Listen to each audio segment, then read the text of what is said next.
when you got to the top of the mountain, you sold your business, you rang the bell, you achieved this thing you set out to do that you thought was going to fill you up, fill all the holes. It doesn't fill the holes.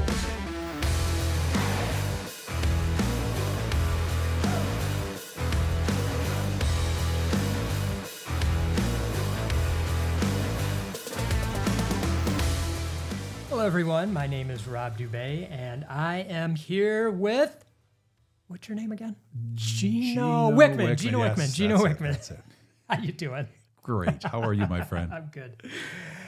So our producer Rob came up with a great topic for today. I think it makes a lot of sense for where a lot of businesses are these days, where a lot of driven people's minds are.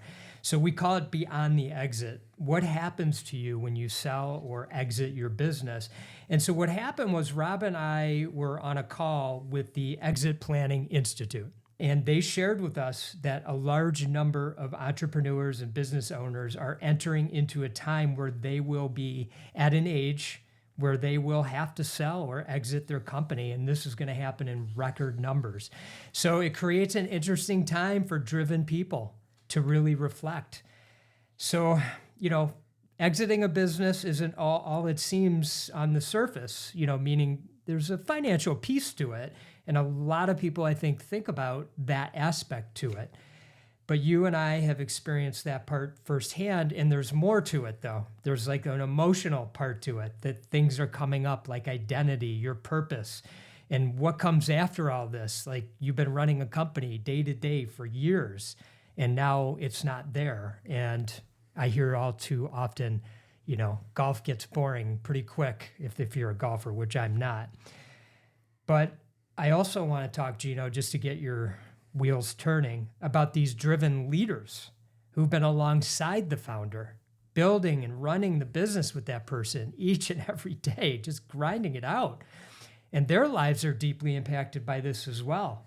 So this is more than, just a business event. And if you do it consciously, it's a real chance for you to shine in a whole new way. So what's coming up for you, Gino? Lots of stuff. Okay. First of all, golf never gets boring, so shame on you. I'm going to bounce around a little bit, but I hope it'll set a little bit of stage or prompt some thoughts for you, because you and I have both sold businesses. So we're speaking from experience on this. And, the first thing that always comes to mind whenever I think of a business owner selling their business or I'm talking to somebody about it, it's the depression that I see almost every single time a business owner sells their business. And what's happened is they have sold their identity. And so their identity has been ripped from them, and they do go into a deep depression. And I've seen it now more times than I can count. And so knowing that, I think, is like the first step, because I am fortunate enough to have had experienced it so many times with clients. I was able to head it off at the pass for me. And that's the point here, is you can head the depression off. And the way that you do that is you sell well. In other words, you know what's going to happen after the sale. You decide one of two things. Are you going to stay involved in the business, or are you going to move on? That's really vital. You have to decide if you're going to stay in that business, are you employable? Are you ready to work for somebody? Because that's the reality of what's going to be. Or do you want to move on and ride off into the sunset? I chose to move on and ride off into the sunset. I did not want to have any involvement in that business, and I didn't the day after sale. So those are very important things, because if you're going to move on, you've got to put all the right pieces in place, the team in place, so that you can move on.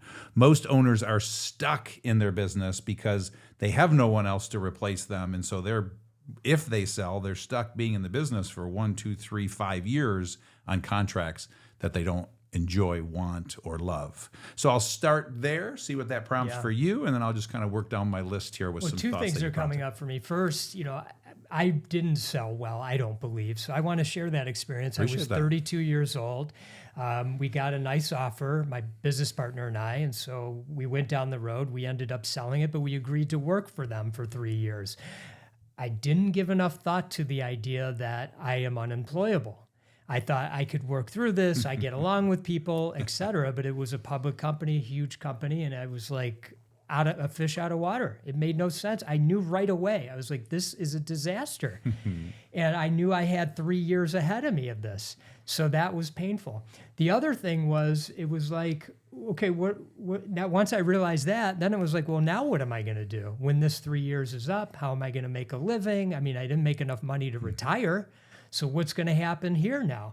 And so no forethought there. And then, as far as like celebrating, I always had this idea, Joel, my business partner, we would sell, we'd have this big celebration.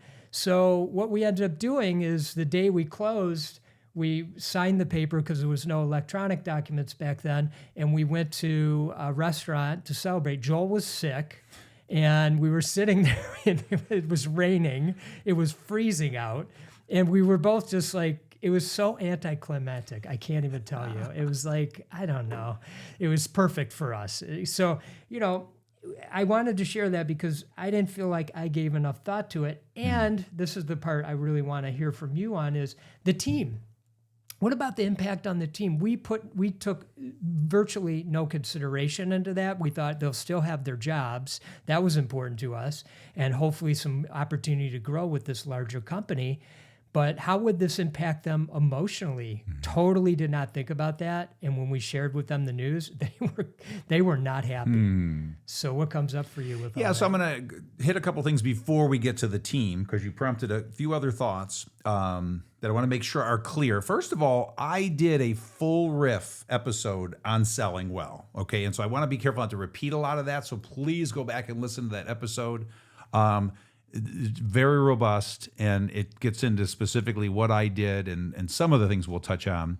And then the other thing I always recommend is a book called Finish Big by Bo Burlingham that is just a great how-to manual on how to finish big when selling your business. But with that, I just want to hit on a couple things there. Just make sure you know your purpose after the sale. And again, that purpose might be something else outside of the business. You're going to move on right into the sunset, or stay within the business. Know why you're selling. Make sure that is crystal clear. And then, you called this beyond the exit. I didn't know where you were going to go. I never do with these episodes. But, I want to make sure that we're also addressing, when I talk about the depression is the identity loss. That's not the other thing that happens, that when you got to the top of the mountain, you sold your business, you rang the bell, you achieved this thing you set out to do that you thought was going to fill you up, fill all the holes. It doesn't fill the holes. So you're typically, if you're the typical business owner, you are going to feel empty. It's not going to be the satisfaction that you thought because there's more going on inside of you. So when I said depression, that's the depression of losing your identity. This, what I'm talking about now, is the emptiness of getting to the top of a mountain and realizing that you've been climbing this mountain for 5, 10, 20 years, and you realize that it doesn't fill this void you've been trying to fill as you've climbed that mountain. With all that said, I'll now move into leaders. And one of the things I share every time I talk about selling is I took an approach that most don't. So most experts, advisors will tell you to never do this. I didn't care, and I did it. And so the day I decided to sell, I told everyone in my company. So I told them 8 months before the business sold. So as I started the process, I stood in front of all of our people. At the time, there were probably, I think, 150. And, I said, I've decided to sell the company. I gave the 8 reasons why. And so I was very thoughtful. And that's what I'm urging, is that you be thoughtful. Now, you have to be the judge and jury as to how healthy your organization is. We had a very healthy organization. I am a very open and honest person. We are very comfortable with conflict. And so I was comfortable ripping that Band-Aid off, because for me, it is less painful to me to deal with all the employee issues and team issues around it leading up to the closing than surprising them like you did with your employees, Rob, and dealing with the hurt of that. I feel the pain of that after the sale is a lot less painful than the pain of just dealing with all of that. And now you're talking about leaders. That was everyone in the company, all people, including all of our EOS implementers.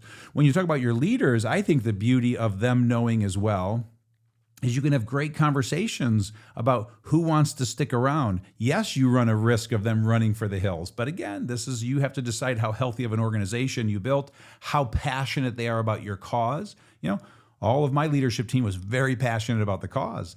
They all stayed, and there was great opportunity for them. And so I hope that you will create a great opportunity for them, whatever that means, because everybody's needs are different. And so there's some thoughts that come to mind. I love that. And for the founder, owner, visionary, and for the driven people alongside that person, those on the leadership team, I also think that spending some time going inside is a really important part of this process. Hear, hear.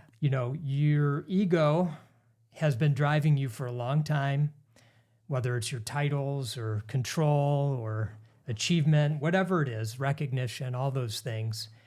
And if you have some runway and you can start going a little bit more inside, you'll get clearer answers. Now, first, the easy thing to do that isn't too deep is to think in 10-year timeframes. Discipline number 1. Be really clear about what it looks like in 10 years from now. And you can create a 10-year thinking vision if you want to do that. It could be a sentence or, a story, whatever you want to do. We teach that in the book Shine. So you can find out all about that, about how to do that. Once you're clear about that and you start shedding, because we talk about shedding on these episodes all the time, this is what it's all about, shedding your shit. You realize that all those things that you've been working for all these years, those things aren't you. There's something deeper on there. And then you begin to live from your true self. And when you live from your true self, the rest falls into place with more ease. So take this as an opportunity, if you do have time, and even if you don't, but if you do, to really spend some time going inside and maybe starting with your 10-year thinking vision.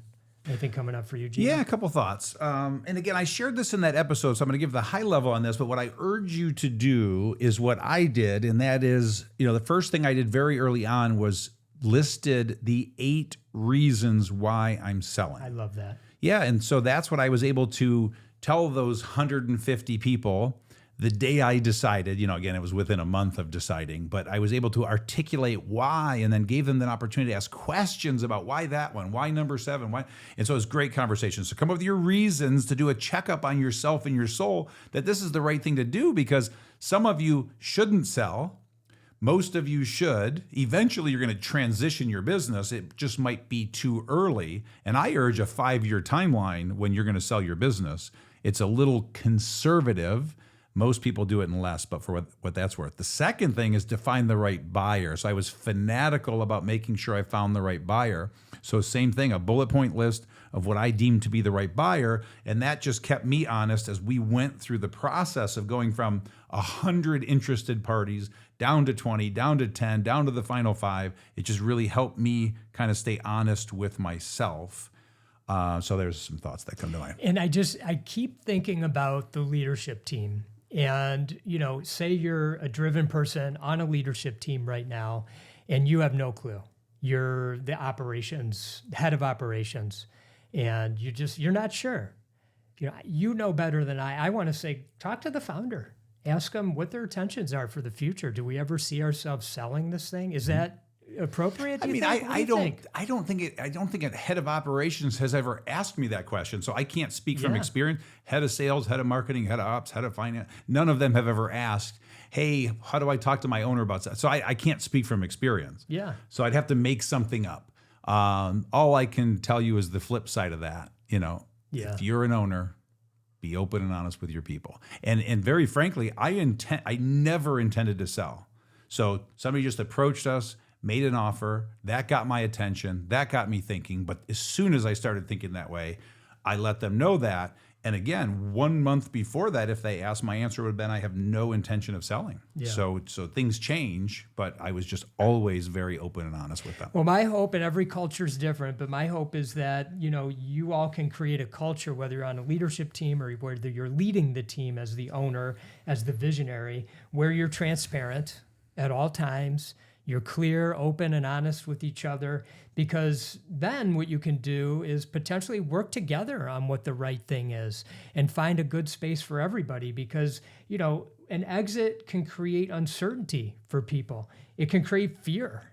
It could, if you're on the leadership team, it could have some resentment. If the founder is going to have a big exit and you're might going to have a small piece of it to no piece of it, you might feel that way. So, I encourage you to think about the different emotions that might come up for you, and also transfer it to what types of new opportunities might come to the forefront for you through the sale or outside of the sale. Get clear with your 10-year thinking. I said that a little bit earlier, and get really clear about your true self. I think that'll be very useful for you, as I mentioned before. Anything else for you, Gino? Well, just a shameless plug for EOS Worldwide, because what we find is some of our best EOS implementers are EOS clients who sold their business and are looking for their next passion and want to help other entrepreneurs do what they did. And so I would suggest consider becoming an EOS implementer if that's right for you. Just because they're some of our best EOS implementers, I can't not take advantage of that opportunity. No worries. You always have the best in your heart for people. I appreciate that. Okay, Gino, any last words? None from me, my brother. All right. Well, thanks as always for joining us, and we look forward to seeing you next time. In the meantime, stay focused and much love. Thank you for listening in today. We truly appreciate you taking the time to spend with us, and please tune in for the next episode. Until then, we wish you all the best in freeing your true self. Stay focused and much love.